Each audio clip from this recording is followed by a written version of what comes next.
And welcome back to the second half hour of the Factor Uncensored. A very somber milestone. Today marks 1 year since the mass shooting at Robb Elementary in Uvalde, Texas. In the year following that shooting, parents and families of victims have been demanding justice. They're also calling on gun reform. The controversial lack of a police response on that day is mind-boggling. We all watched it. There were more than 300 police officers who responded to 911 calls, and it took them more than 1 hour to step in and put an end to the gunfire. 10-year-old Uzziah Garcia was one of the 19 fourth graders killed. Although 1 year has passed, his father, Brett Cross, says he feels the same heartbreak.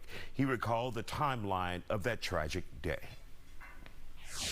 And Brett Cross joins us from Uvalde on this anniversary. 1 year, Brett, 1 year that you lost your 10-year-old son, Uzziah Garcia. Reflecting now, obviously, it's a dumbass question, but people will ask, does it get any easier? Absolutely not. And, everybody says, time heals and everything like that. Time doesn't heal. The only thing time does is let you learn different ways to try to cope a little bit. But it doesn't get any easier. It feels like just yesterday. So, the heartache and the pain, it's all the same.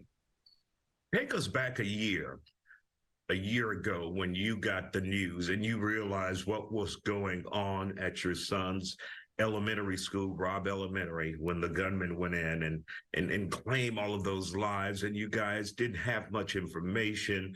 Obviously, the law enforcement, their end of the investigation was a debacle. But what was it like that day when you realized what was going on? It's surreal. It almost doesn't make any sense. My wife called me. I was at work, and she was already at the school, and she's freaking out. She's crying and screaming, and she's saying, "This is not a joke. There's a school shooter at the boys' school." And so I took off, and I sped all the way there, and it was a debacle from the moment everything happened, down to us being at the Civic Center. They didn't tell us anything. They brought kids in on school buses and said, we're going to call them out by teachers. And then, Mr. Reyes's bus never came. And then they didn't tell us anything. They didn't tell us that there were no more buses, that, they didn't tell us anything. So you're there still waiting on a bus? Yes, sir. It would not come. Absolutely.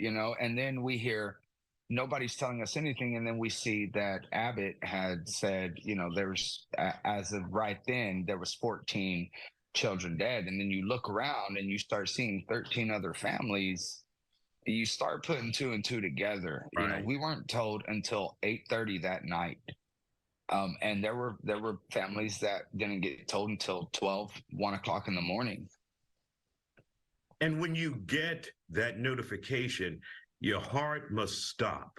It must drop in a situation like that. Yeah, absolutely. I will never forget the noise, the scream of just devastation that my wife let out. It's not something I will ever forget. And my first question when they told us, they were like, Uzi was one of the victims. And my first question, I said, "Where's that son of a kill him?" And I meant it. You can't fathom it, and so everything was just handled wrong, and even since then, nothing has been handled correctly. But you guys have been vigilant parents.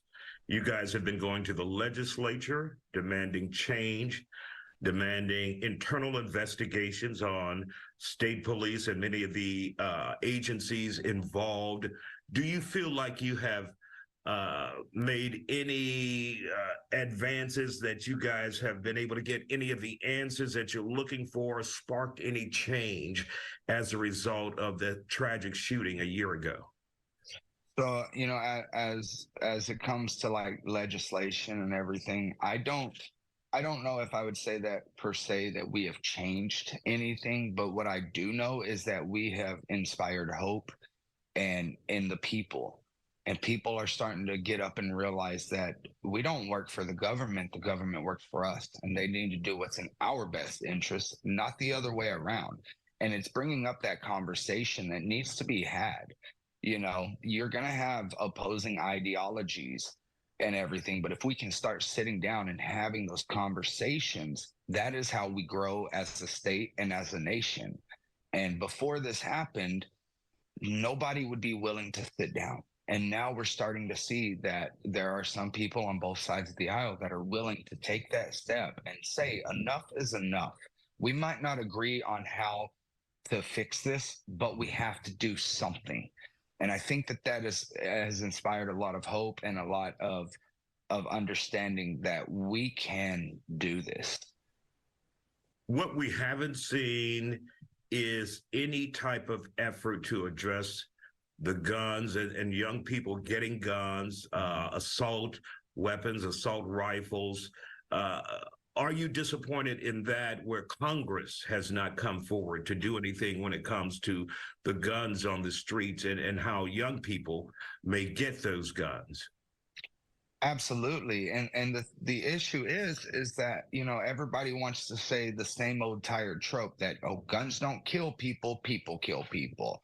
We hear that all the time, but it's the same people that won't do anything or say anything against letting these mentally ill people or these children get these guns. They won't speak on that, but then they want to turn around and talk about fentanyl. And at that point, it's like, well, you know, fentanyl doesn't kill people. People kill people. You know, these fentanyl pills sit on the table. They don't kill nobody, right? Because we Right. get that. Oh, my gun didn't jump off the table.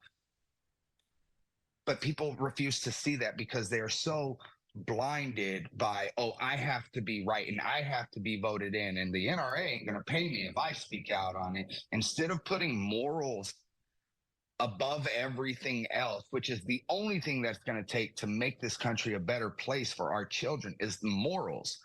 They want to, they care more about the money, you know, and it's always an excuse. Oh, well, this doesn't happen at private schools. Well, Tennessee happened. Mm-hmm. This doesn't happen at schools with armed guards. Parkland, Tennessee happened. You know, it's the guns. It really is. And we catch a lot of flack for that. You know, in an ideal world, yeah, absolutely. I would love for there to be no guns. That's not going to happen. And we know this. Right. I'm a gun owner myself. What we're saying is let's make it harder.